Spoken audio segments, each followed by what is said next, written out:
Hi, it's nice to talk to you today. My name is Jason Needham. I am the CEO and co-founder of Certiv.ai.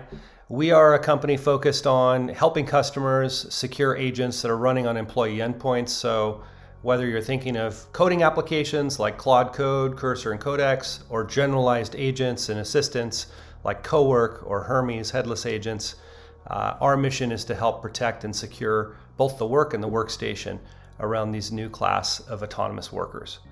My background is 25 years across networking, security, cloud, and now into AI. I'm very looking forward to speaking with you today.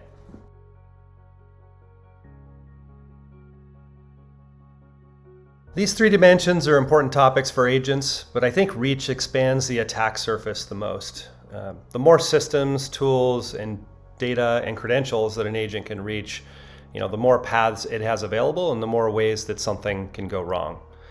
The challenge is that reach is also what makes an agent useful. So you can't really give an agent a meaningful job and then lock it inside of a narrow system or narrow scope. It needs to be able to move between tools and use to have real use and real autonomy to get the job done. And I think that's the novel part of agents. When we talk about autonomy and adaptation, they make that reach harder to control.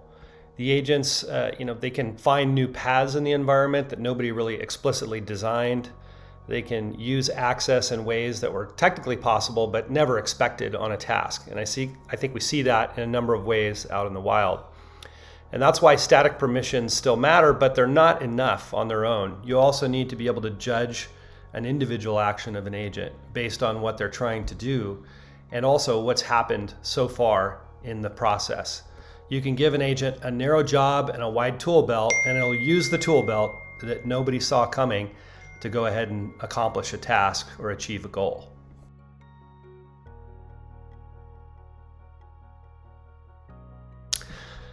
Attackers can split the malicious outcome across actions that each look acceptable on their own.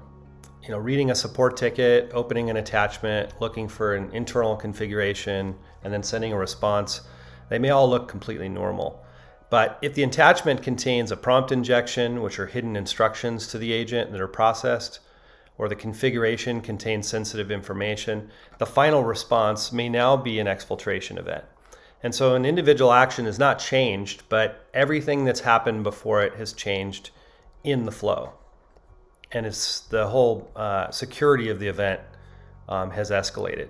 And that sequence of attacks or chaining together activities can also stretch across sessions. An agent might write a script today and then leave a file or credential behind. And another agent session might use that a week later.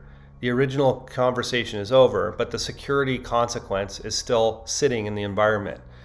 So controls cannot treat every agent action or session as a clean slate. We need to carry forward what an agent has read, what it's changed, and what authority it has packed up along the way. An attack doesn't have to live in a single action. It can live entirely in the relationship between actions as the agent progresses through its executions.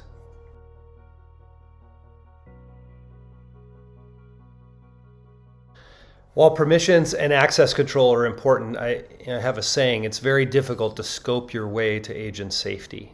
And so you have to learn by watching real agent behavior, not by trying to predict every path in advance.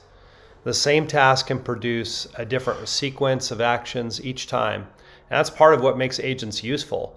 But it also means that teams find it very hard to define one approved path and treat everything else as suspicious. So the right place to start is inventorying and behavioral baselines, and those still matter. You need to know, what tools and systems that the agent can actually reach, and what normally runs and what that tends to look like. And a baseline is a signal, but not a verdict. The more important question is whether an action that an agent takes is about to take, whether it still serves the user's goal, and given everything that's happened so far in the agent chain. So what did the user ask for? What information is entered into the agent's context? Has it discovered new authority or keys? And has the task changed in its trajectory or direction? Those things can completely alter the meaning of the next action. And so sending an email may be harmless at the start of a task and dangerous after the agent has read secrets and done a number of other activities. So watch real trajectories and learn from the near misses and the policy decisions, and compare each agent action with the outcome that the user intended. Don't force the agent down one path. Make sure that the path it chooses still leads somewhere that the user intends for the agent to go. Some are talking about this as intent-based policy management, but it is looking at the trajectory and also monitoring agent behavior.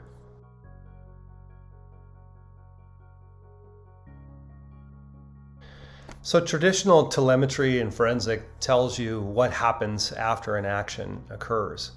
And the agent space is nice because it gives us meaningful decision points before actions happen, as well as a much richer trail afterwards.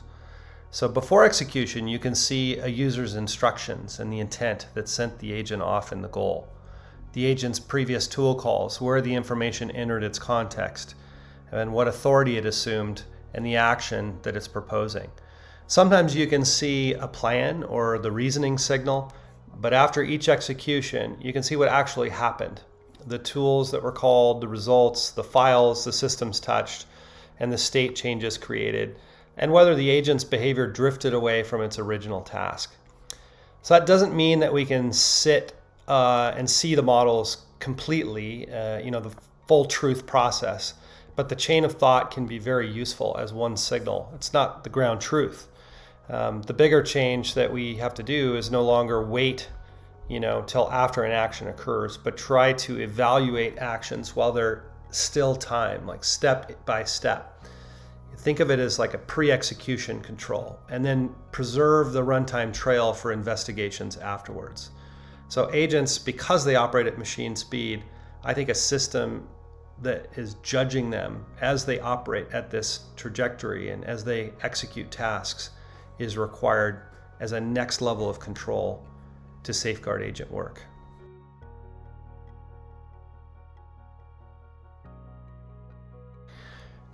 Every action needs to be evaluated. Not every action needs to interrupt the agent or the user.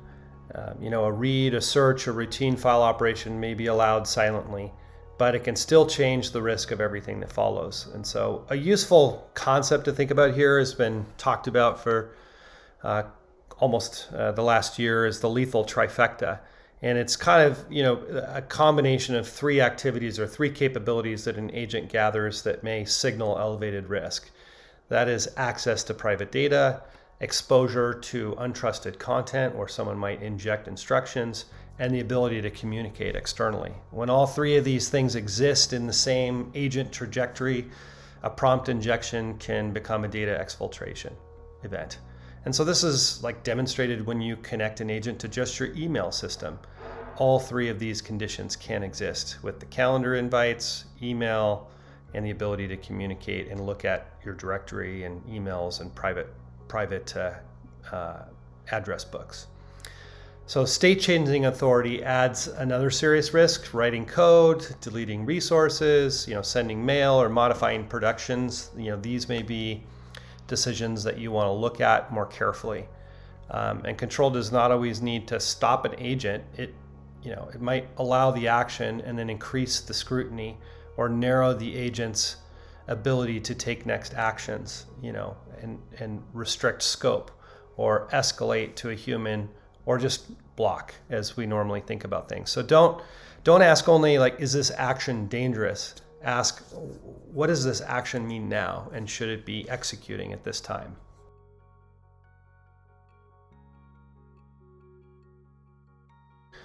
Yeah, this is a very interesting topic. I think the instinct is to put a human in front of a lot of actions, but action by action approval is a trap. And Anthropic found that with Claude Code, when they were asking users to approve each action, that 93% of the permissions were just accepted. And so at that rate, people are not carefully judging each request. They're in decision fatigue, and they're just clearing interruptions so they can get back to the task and get unblocked. And so the answer for humans is, I think, to approve the goal and the operating envelope. And then what is an agent trying to achieve? And questions like, what boundaries must be expected and what are the consequences, if it's allowed to do this thing. And then that approval can't be permanent. The agent context changes and the plan can drift, and it may, grab new tools and information that cause a question to be asked again. And so machines should be, continually evaluating these actions and against the envelope for human approval. But ideally, most actions should pass without interruption. Humans should only be brought back in when an agent crosses a meaningful boundary or proposes something outside of the original authorization or intent. So when you ask a human, when you do ask, I think you have to give them the context needed to make an informed decision. Questions around what changed and what's needed for this new approval. Humans should be able to prove the goal and the genuine exceptions, but not routine tool calls and action by action. That's going to break down. Thanks for the opportunity. For me, the big idea is that agents need to be continually monitored regardless of the scope. And we have to move towards a new type of policy control that fits better, that's centered on evaluating agent intent and then providing the proactive controls to safeguard their work, because the damage is done so quickly at machine scale. So security has to partner with the business, and we have to bring a new set of controls to really safeguard this future of autonomous work.